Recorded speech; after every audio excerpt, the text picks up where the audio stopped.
आमचं वारंवार एकच म्हणणं राहिलं आहे आणि आमची सर्वांची भूमिका हीच आहे की मराठा समाजाला खऱ्या अर्थाने वेगळं आरक्षण हे जे दिलेलं आहे किंवा देणार आहे त्याबद्दलची काही चर्चा झाली पाहिजे। सरकारने चर्चा त्या ठिकाणी करण्याची तयारी दर्शवली आहे। ही चर्चा झाली पाहिजे, पण ओबीसीतनं आरक्षण काढून एका समाजातनं आरक्षण काढून दुसऱ्या समाजाला द्या, दुसऱ्या समाजाचं आरक्षण काढून तिसऱ्या समाजाला द्या, या ठिकाणी संवैधानिक ढाचा आणि या ठिकाणी जे सामाजिक जे संतुलन आहे ते बिघडल्याशिवाय राहणार नाही। आणि म्हणून कुठलाही विचार करताना मात्र हाच केला पाहिजे की ज्या ज्या समाजाचं आरक्षण कायम ठेवून जी नवीन मागणी आहे त्याचा वेगळा विचार केला पाहिजे। काँग्रेस असेल किंवा शरद पवार असतील, उद्धव ठाकरे असतील, ओबीसी मधून आरक्षण जी मागणी केली जाते स्पष्ट भूमिका न ठेवत एक कुठेतरी भ्रम निर्माण करण्याचा प्रयत्न करतात। वारंवार तुमच्याकडून मागणी होते तरी ती स्पष्टता येत नाही। मी तेच सांगतो आहे की जे आमदार खासदार किंवा माननीय शरद पवार साहेब किंवा माननीय आमचे त्या ठिकाणी उद्धव ठाकरे साहेब असतील किंवा माननीय काँग्रेसचे काही नेते असतील, उद्धव ठाकरे आपले बाळासाहेब थोरातजी असतील किंवा अशोक आपले हे सुशीलकुमार शिंदे असतील किंवा या ठिकाणी नाना पटोले आहेत, त्यांचे वरिष्ठ नेते आहेत काँग्रेसचे। राहुल गांधी एकीकडे देशामध्ये ओबीसीचं आरक्षण कायम ठेवा, जनगणना करा ओबीसीची असा त्या ठिकाणी पिछडी जाती वारंवार त्यावर राजकारण करतात। आणि इकडे मात्र जी ओबीसी 18 पगड जाती मागासवर्गीय समाज जो आहे या समाजामधून आरक्षण काढून दुसऱ्या समाजाला द्या ही भूमिकेला समर्थन करतात आहे। हे मात्र मला या ठिकाणी स्पष्टता आली पाहिजे। काँग्रेस पार्टीने स्पष्ट केलं पाहिजे की मागासवर्गीय पिछडा समाजाचं आरक्षण काढून आपण का मराठा समाजाला द्यायचा आपला निर्णय आहे किंवा मराठा समाजाला वेगळं आरक्षण दिलं पाहिजे, मराठा समाजाला आरक्षण मिळालंच पाहिजे या भूमिकेतनं नेहमीच आम्ही काम केलं आहे। पण या ठिकाणी काँग्रेस पार्टीचं मला स्पष्टता या ठिकाणी आली पाहिजे असं मला वाटतं। आज बाळासाहेब थोरात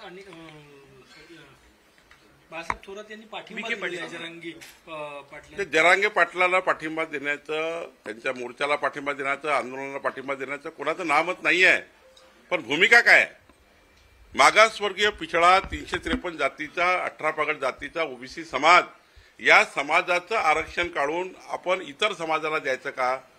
हा जो संवैधानिक प्रश्न आहे या प्रश्नावर काँग्रेसचं मत काय आणि काँग्रेसने जर या ठिकाणी खुलं या ठिकाणी समर्थन दिलं असेल तर ते मात्र ओबीसी विरुद्ध आहे। आणि ओबीसी विरुद्ध असं एककडे राहुल गांधी ओबीसीच्या समर्थनार्थ त्या ठिकाणी गप्पा मारणे, एकीकडे राहुल गांधी त्या ठिकाणी ओबीसीच्या पिछडा जातीबद्दल जनगणनेची त्या ठिकाणी मागणी करणे।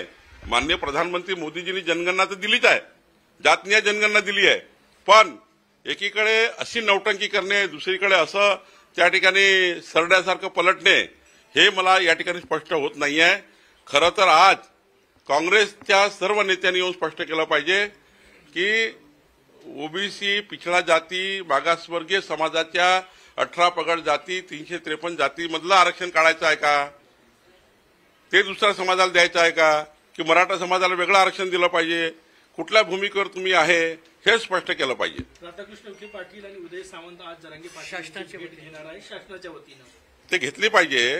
देणे, मराठा समाजाचा हिस्सा काढून ओबीसीला देणे, ओबीसीचा हिस्सा काढून मराठाला देणे, हा जो निर्णय आहे हा जरा योग्य पद्धतीने त्या ठिकाणी शासन विचार करेल। पण खऱ्या अर्थाने जी काँग्रेसने आज भूमिका घेतली आहे त्याची स्पष्टता आज आली पाहिजे। राष्ट्रीय ओबीसी महासंघानं तुमचं कौतुक केलेलं आहे की तुम्ही ओबीसीच्या हिताची भूमिका घेतली, आज त्यांची बैठक या सगळ्या पार्श्वभूमीवर मी एवढंच म्हटलं आहे, कुठल्याही समाजाचं आरक्षण कमी न करता दुसऱ्या समाजाला देऊ नका, उलट मराठा समाजाचं आरक्षण वेगळं करूया, मराठा समाजाला वेगळं आरक्षण दिलं पाहिजे, मराठा समाजाला आरक्षण दिलंच गेलं पाहिजे या भूमिकेत आपण असलं पाहिजे।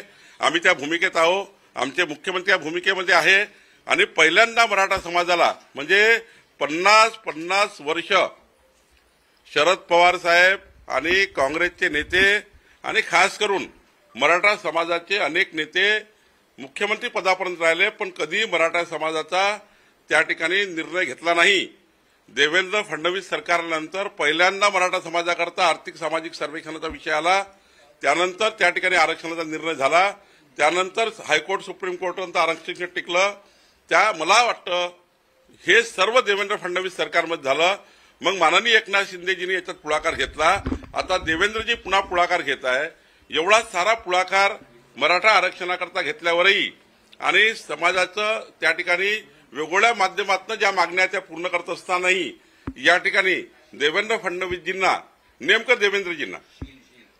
देवेंद्रजींना नेमकं बाकी सर्व नेत्यांना सोडून देवेंद्रजींना टार्गेट करणे, देवेंद्रजीबद्दल एकेरी बोलणे, देवेंद्रजीच्या त्या ठिकाणी इतक्याच अष्टपैलू कर्तृत्वाचा धनी नेता या महाराष्ट्राला असताना 14 कोटी जनतेचा विश्वास ज्या नेत्यावर आहे, 3,17,00,000 मतं घेऊन जे सरकार निवडून आलाय, 237 आमदार घेऊन जे सरकार निवडून आलाय, असा सरकारचा अत्यंत महत्वाचे नेते माननीय देवेंद्र फडणवीसजी यांच्यावर व्यक्तिगत स्वरूपाने त्यांना टार्गेट करण्याकरता म्हणजे देवेंद्र फडणवीसजी मराठा नाही आहे का ही चूक आहे का?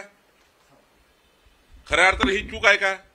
त्यांना टार्गेट करणे ही जी काही सुरू आहे ते काही योग्य दिसत नाही आहे.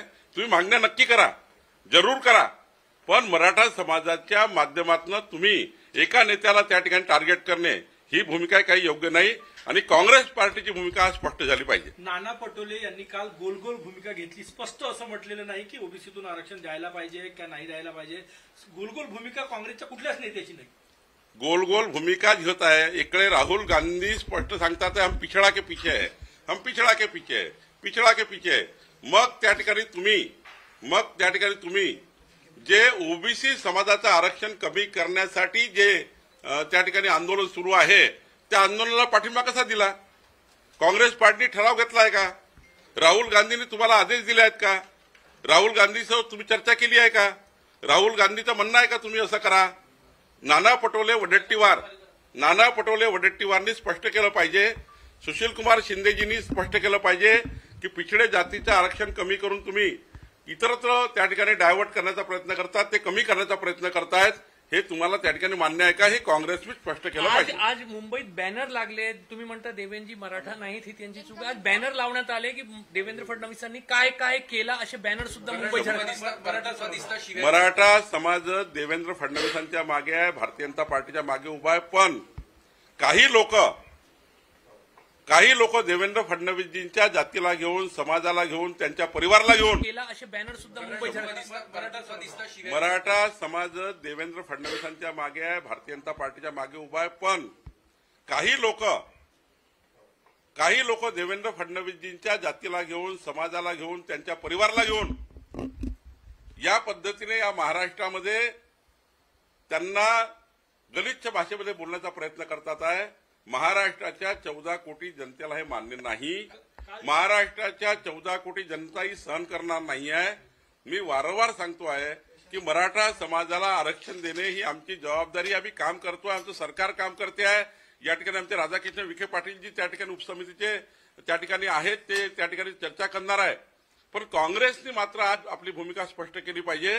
काँग्रेसने सांगितलं पाहिजे की होय ओबीसीचं आरक्षण कमी करा, होय 18 पगड जातीचं आरक्षण कमी करा, या राज्यातल्या 353 जाती ज्या मागास आहेत त्यांचं आरक्षण कमी करा. हे सांगितलं पाहिजे. काँग्रेसने कमी करणार आहे. काँग्रेसने आपली स्पष्ट भूमिका व्यक्त केली पाहिजे. आमचं म्हणणं असं आहे की तुम्ही मराठा समाजाला आरक्षण देताना कुठल्याही समाजाला एससी, एसटी, ओबीसीला आरक्षण कमी करू नका. काल जरांगे पाटील यांनी दोन्ही उपमुख्यमंत्र्यांचं कौतुक केलं पण मुख्यमंत्र्यांवर टीका केली. अशी चर्चा आहे की ते मराठा आहे म्हणून त्यांचं कौतुक केलं आणि मुख्यमंत्र्यांना टार्गेट केलं जात आहे. एकनाथ शिंदेजी उत्कृष्ट नेते आहेत. अजित पवारजी अत्यंत धडाकेबाज निर्णय करणारे नेते आहे. त्यांचं कौतुक केलंच पाहिजे. पण देवेंद्र फडणवीसजी सारखा एक अष्टपैलू कर्तृत्वाचा धनी नेता आणि ज्याला संपूर्ण महाराष्ट्र नंदुरबारपासून गडचिरोलीपर्यंत, चांद्यापासून बांद्यापर्यंत प्रत्येक गावापासून, गल्लीपासून, चौकापासून या राज्याला विकसित महाराष्ट्र करण्याचा संकल्प ज्यांनी केला त्या नेतृत्वाला मात्र तुम्ही क्रिटिसाइज करता आहेत. याचा अर्थ देवेंद्र फडणवीस हे मराठा समाजाचे नाही आहेत, ते एका ब्राह्मण समाजातून येतात किंवा त्या ठिकाणी मराठा समाजातून येत नाही, ओबीसी समाजातून येत नाही. हे त्यांचं दुर्दैव आहे का? त्यांनी जन्म मराठा समाजात किंवा ओबीसी समाजात घेतला नाही हे त्यांच्या हाती होतं का?